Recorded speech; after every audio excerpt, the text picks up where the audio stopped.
Welcome to the Busy Executives podcast. I'm so excited to introduce Fabi Paolini. And Fabi is a brand strategist. She is an expert. Fabi, you've helped me so much personally in my own business, but I'm so excited to talk to you about not only how you've built your business, but how you've led your own team. So welcome. Thank you. I'm really excited to be here and to have this interesting conversation with you today. Yes. Yeah. I have the benefit of knowing you a bit and I've heard a little bit of your story, but I would love for you to just share with our listeners a little bit about what you started in the business that you're currently in, maybe a little bit of your background and what just drives you today. Yeah. Okay. I'm gonna try to keep it short because the story can be long. But essentially, I started my career in advertising and worked in advertising for a couple of years, eventually quit and started my own business back in Venezuela, which is where I'm originally from. And it was basically a freelance business where I was doing mostly design. But I always had this feeling like messaging was something that was really important. I ended up doing an MBA because I was like, I want to go deeper into building a business. So I was doing design, branding, and then bringing in messaging. And my business was built completely off of referrals. I was getting clients through word of mouth, basically. But all of my clients were local in Venezuela. So end of 2015, we decided to move to the US. I'll spare you all the crazy details, but it was actually, my intention was not to move to the US. My intention was to stay here for a couple months. But because my country was falling apart politically, we were like, you know what, let's just live in the US. And I always clarify that I did this legally, just in case anybody hears this. I had a work visa. Yeah. So my husband and I decided to stay in the US. But what happened is that because I had built my business locally in Venezuela, people could not afford me in the rates that I needed to be able to pay my bills in the US. So I was like, okay, I need to figure out a way to attract clients and generate sales and bring in people into my business. So I invested a lot of money in coaching and marketing and on ads and all of the different strategies. And what I realized over time is that really it came down to having that message. Like, this is literally what I do and focus on today. But for me to be able to grow my business, I needed to make sure that I was very clear on who my audience was and who I needed to speak to. So anyways, long story short, I've grown my business since then. And, I generate now, depends on the month, but around 100K per month, 50, 60, 70, awesome. 100, depends on what is going on for us in our business in that month. And, we've been able to really scale and grow and do amazing things with amazing people. So that's kind of the short version of the story. I love it. I love it. And I love your energy. And obviously I know there's a deeper story there, which I know you've shared a little bit with me, but I just love how you went from this place of, obviously real need to not only moving into this area that I would say is really underserved or maybe just, there's kind of a lot of messaging around how to message or find your who, but I love how, you kind of get to the heart of that. Can you kind of speak to that a little bit of just how what you do is a bit different than maybe some other people who are just talking about marketing or branding or, some of those elements and how you bring that all together? Sure. So it's kind of interesting how this process has evolved for me because I've invested a lot, like I was mentioning before, in me becoming really great at what I do and learning from other marketing coaches or programs. Or when I did my MBA, for example, I specialize in branding as well. So there's a lot of different things where I've been like, okay, let me figure out what it takes. But what I recognize and notice is that there was a really big gap in the market in terms of what it really takes for you to be able to attract and speak to these ready to invest premium buyers. And for me, what I see happening very often is that people focus too much on like checkbox, right? Like, okay, so I work with this type of client, check, and then they're this, that, and you're like going through a box and like, okay, they fit the bill, but that's not necessarily true. If somebody fits in through all of your little check boxes, that doesn't necessarily make them an ideal client. And therefore, you have to go deeper and to understand, well, what's the psychology? What's going on with these people? And how do I make sure that I'm attracting people who are really connected to my own values and my own vision and that would make sense? So my job is really to bring out who you are first as a brand, what you stand for, what you stand against, what you believe in, what your values are. And then build a message around you and your strengths and all these different things, but also really taking into account who your ideal audience is and what it takes to bring those people to you. So I feel like I kind of go deeper, and what that has also meant and evolved into a lot as well. And you know this because you went through my program, is Right. a lot of kind of the woo aspect of it, energy of how am I showing up? Who am I really? How do I embody my message? How do I, become magnetic and captivating? And how do I really build that unwavering certainty in myself and what I'm selling, so that it attracts these people who are like, I don't even know what you're selling, but I want it. So I really Right. bring and incorporate a lot of that aspect into the work that I do.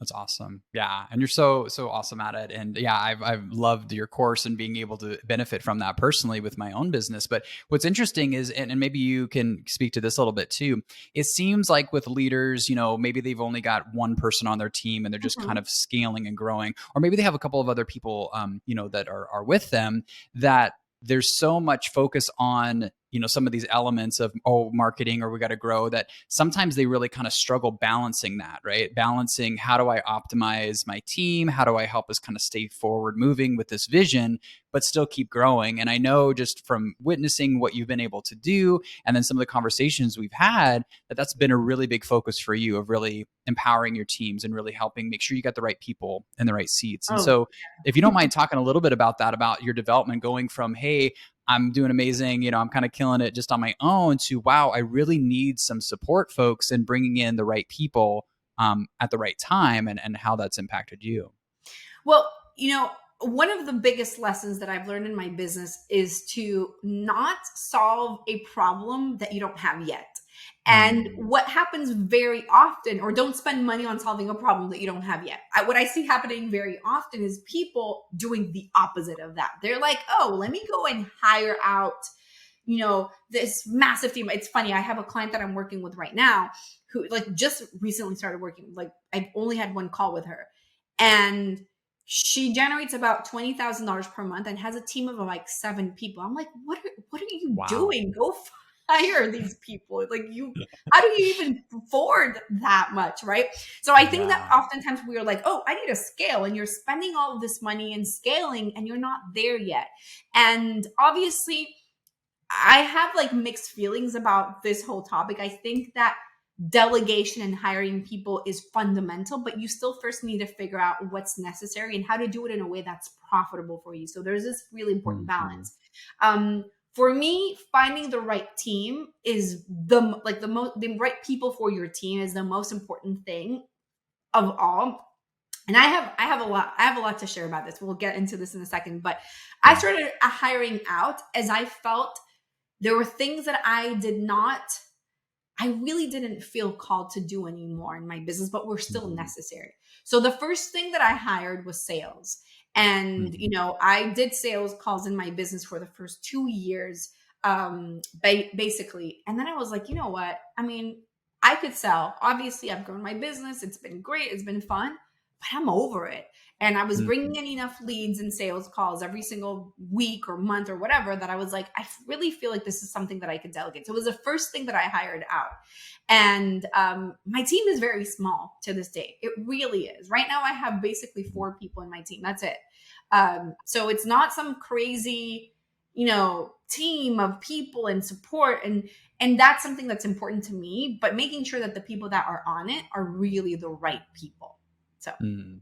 Mhm. Yeah, that's huge. And not only getting the right people in those right seats, but you kind of touched on it a moment ago, of like making sure that they can really be successful, right? Like you're spending time with them to continue to kind of share the vision, but also really to make sure that they're helping move what you have forward. Like you said, you spent 2 years really learning that role. You weren't yeah. just, oh, I don't want to do sales, I don't like sales, whatever. I mean, you're obviously really good at it, but you really honed that and then were able to hand that off, right? Exactly. Yes. And it's so funny. I actually have a story of something that happened to us last year when we were in this process of expanding and hiring people out.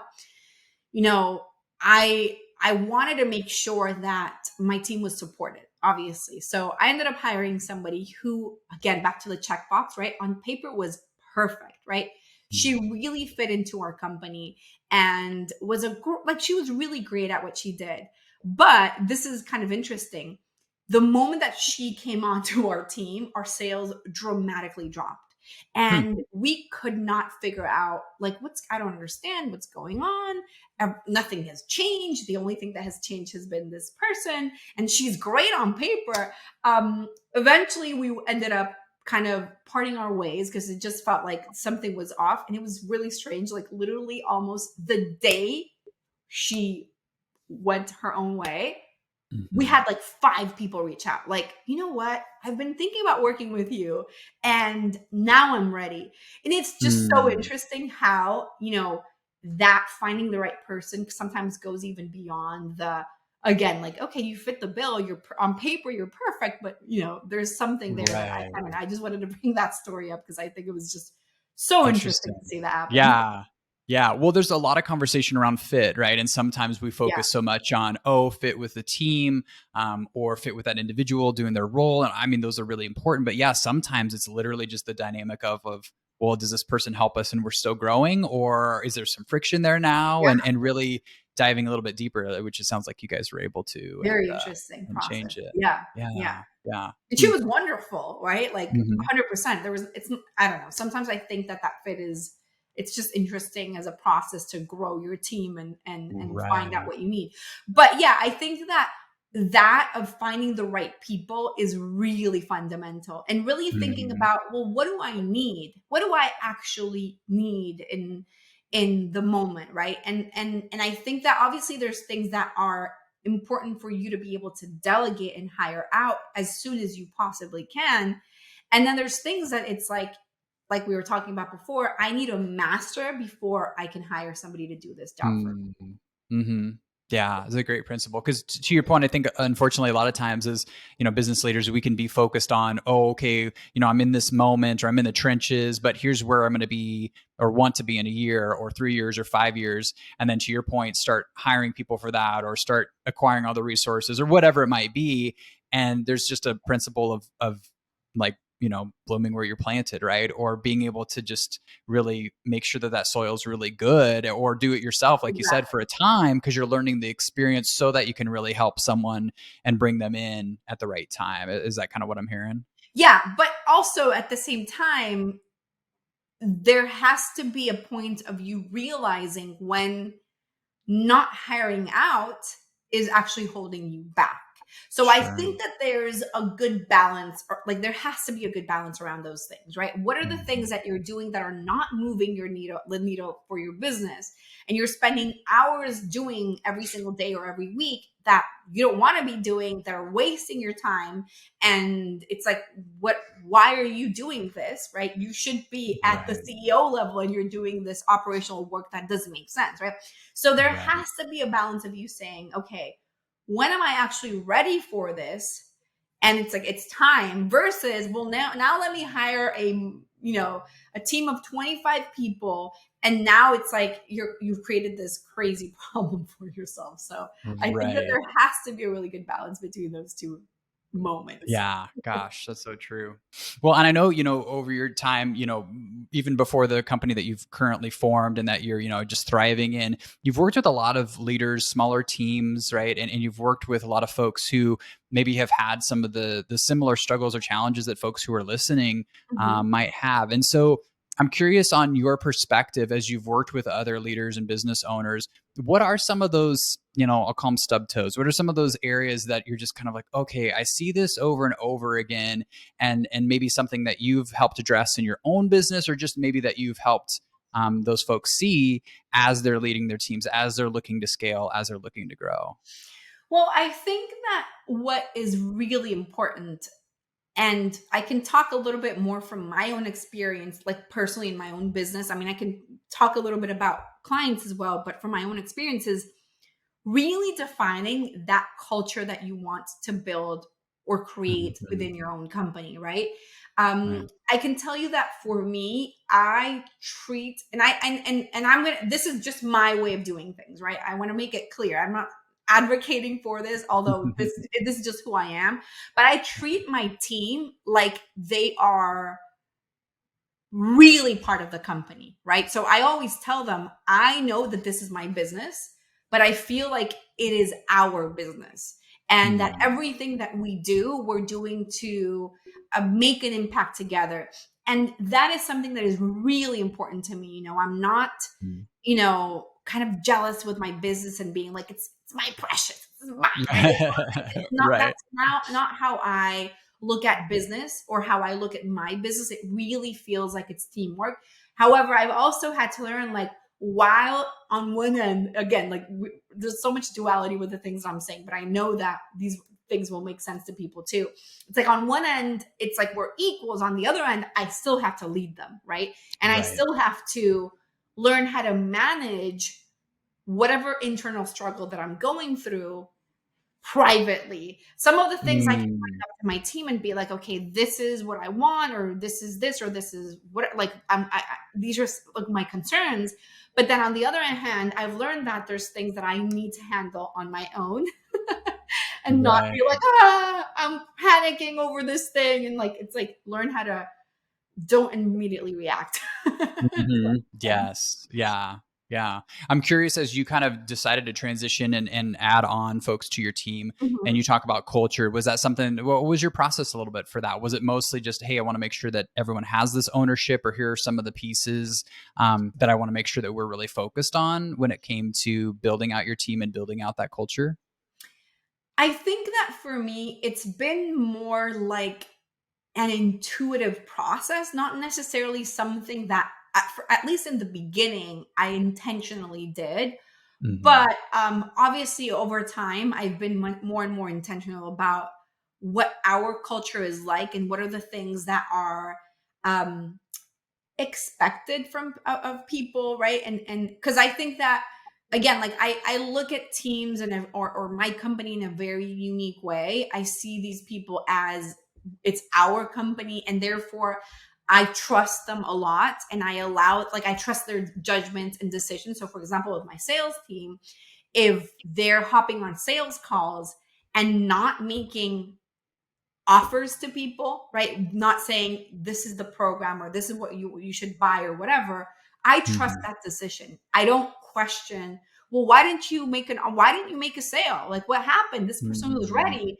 I 100% trust my team and their decisions on like Hmm. why they're pitching or not pitching to somebody, or why they're doing certain things, because that's kind of the culture that I've built, where I'm like, you know what?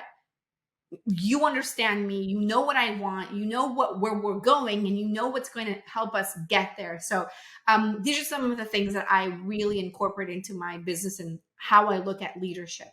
So at first it was intuitive, but then it also becomes more of, again, the culture, right? How do Hmm. I breed trust within my team so that they can feel comfortable to raise their hand and say, this thing that is going on is something that I don't like, or this thing is I'm not comfortable with, or anything like that. And they can be in a place where they're completely comfortable with bringing things up, knowing that I'm not ever going to be like, you are like blaming anybody. I mean, I would never, I mean, that's not my personality at all. But um, yeah, so building trust Hmm. is a big one for me. And it's something that I really encourage as much as I possibly can within my team.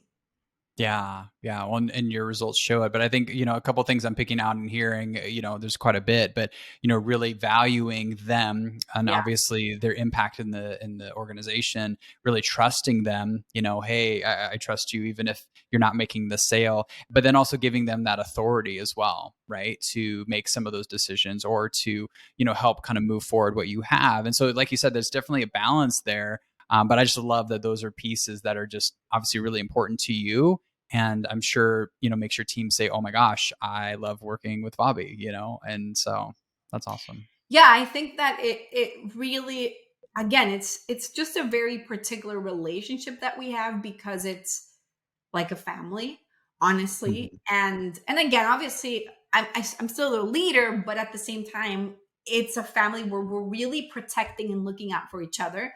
So, Right. for example, again, my sales team, they're always thinking about, will this client serve Fabi?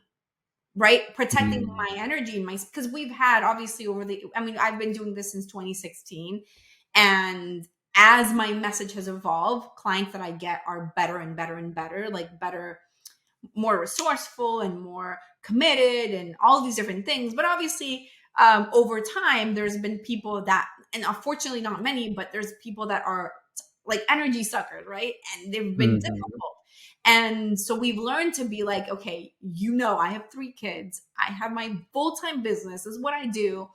Great, but who fits into our culture now within my whole client group, right? Because we do Mhm. coaching calls. Who are the people that are coming into calls, and are they the good fit? And how do we protect my energy? How do we protect all of our energies? Because we've learned to really discern who are the right fits for us as well, right? So, like I was Right. saying before, sometimes people are like, well, you have the money, sure, come in.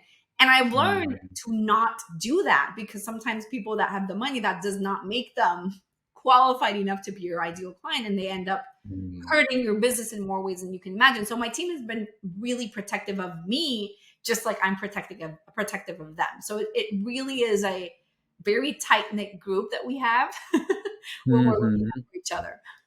Yeah, that's so good. And there's kind of that, I wouldn't even call it a tipping point, but I think there's kind of that shift that can happen for businesses, and I would say for leaders and just in general, where, it's not just about, oh, I have a client, like you said, or that they're paying me money, or that we're making money off of, this particular deal. It really comes down to, do I align with them and do they align with Yeah. me? And I love how your team is really, like you said, protecting your energy or protecting your space, or just really protecting really the reputation of your business, right? And making sure that you're kind of collecting the right folks that you can serve, even if that means we're not going to serve this person, or even if it means leaving business on the table, which right now can feel a little bit scary to some folks, depending on Yeah. the industry they're in, or maybe they're just starting out, and doing some things as well. But obviously, it's served you so well, right? And is probably a lot more sustainable too, right?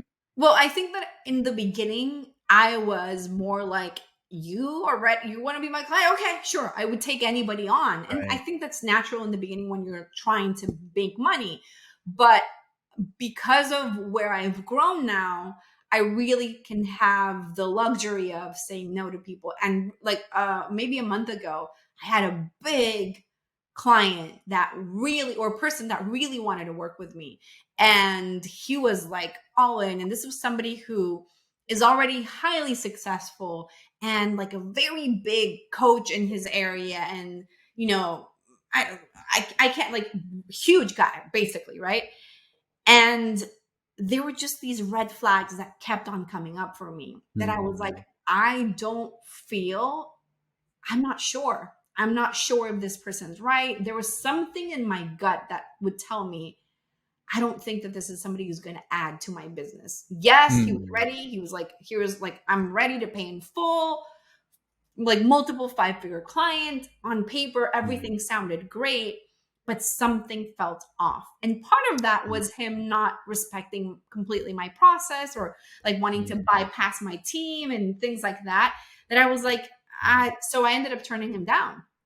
And it's so funny because within that same week, I turned down this client and I still made 50K within like 3 days after that. And sometimes it's like, Yeah. again, back to energy, right?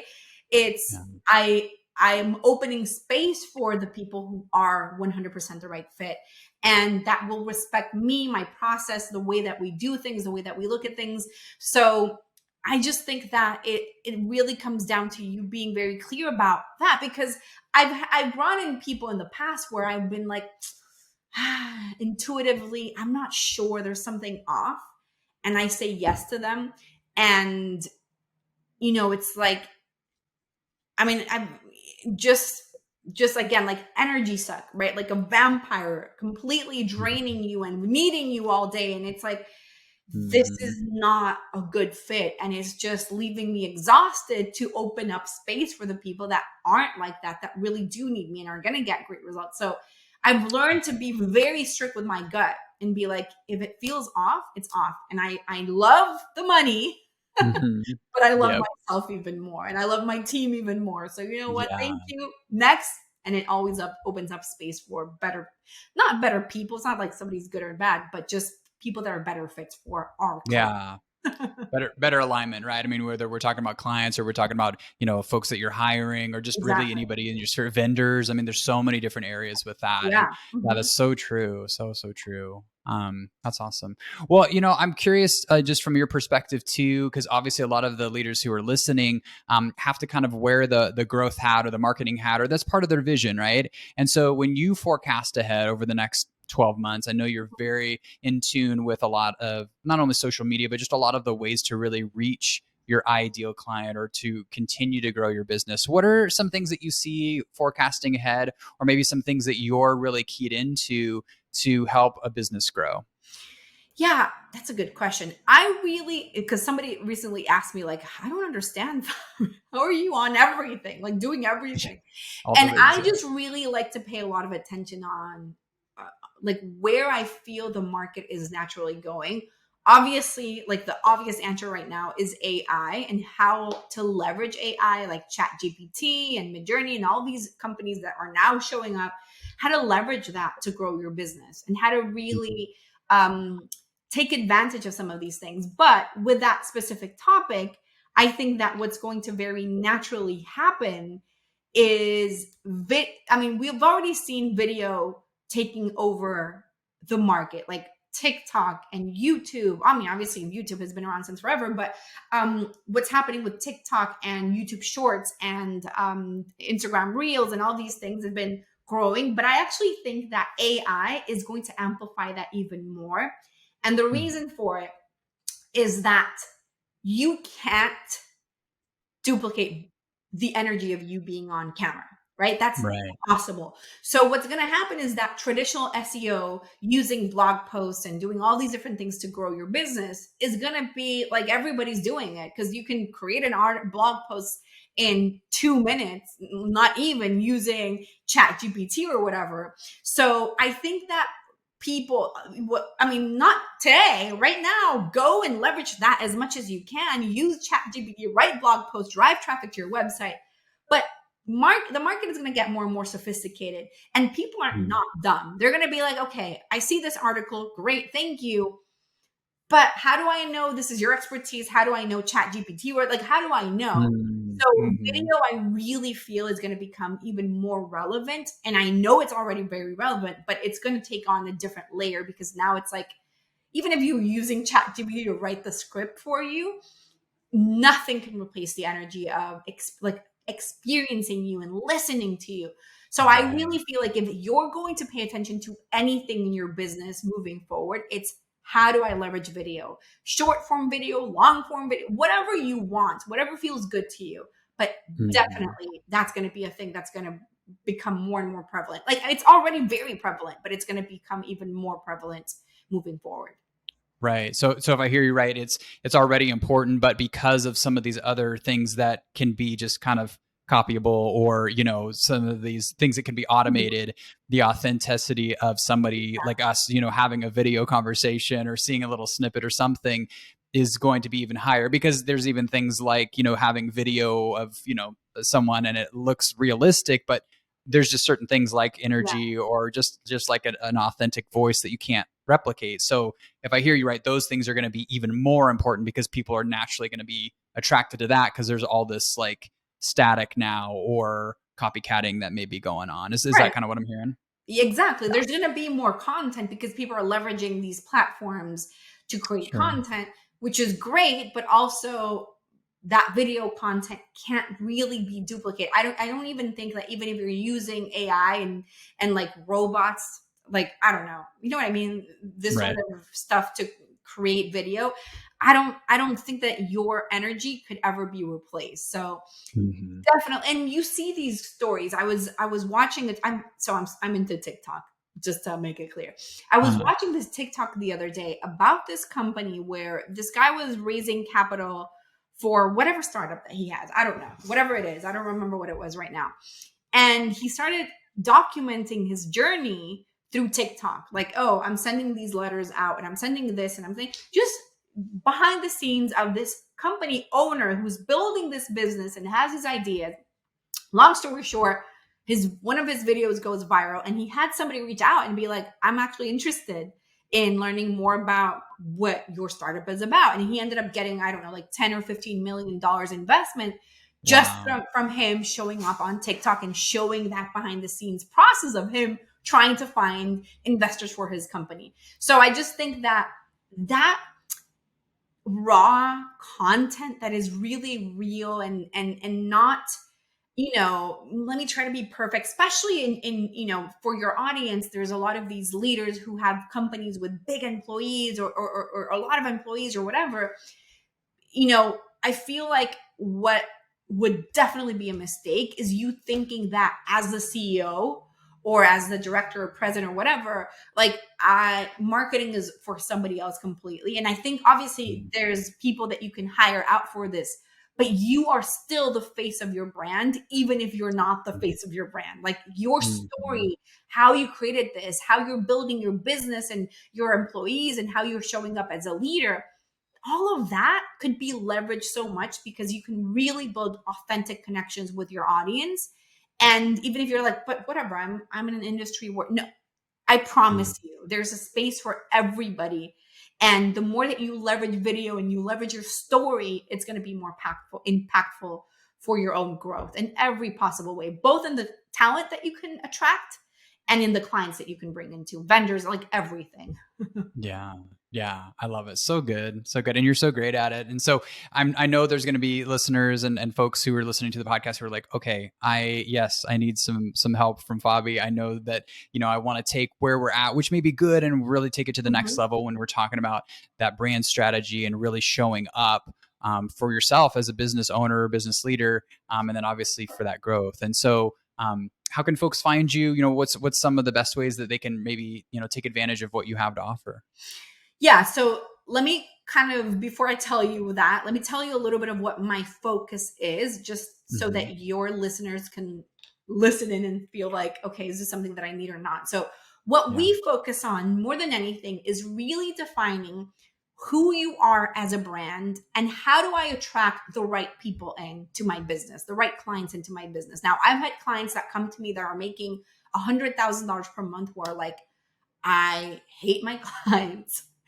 Yes, I'm making a lot of money, but these people are not necessarily my ideal clients. I want to elevate the quality of people that I attract. I really want to feel more inspired in my business. And I have clients who are obviously in a much smaller place, who are, close to starting out their businesses, but are really focused on how do I attract premium clients? How do I bring in the right people? So that's our Mm-hmm. focus. We really focus on messaging, on branding, on how do I create a marketing strategy that brings in the right people. So I have a training call at readytoinvestclients.com, where I walk you through this process. I explain, how do you know if you're actually repelling premium clients, not even noticing it through your messaging, through your content creation, through your marketing. So I walk you through what you need to take into account for that.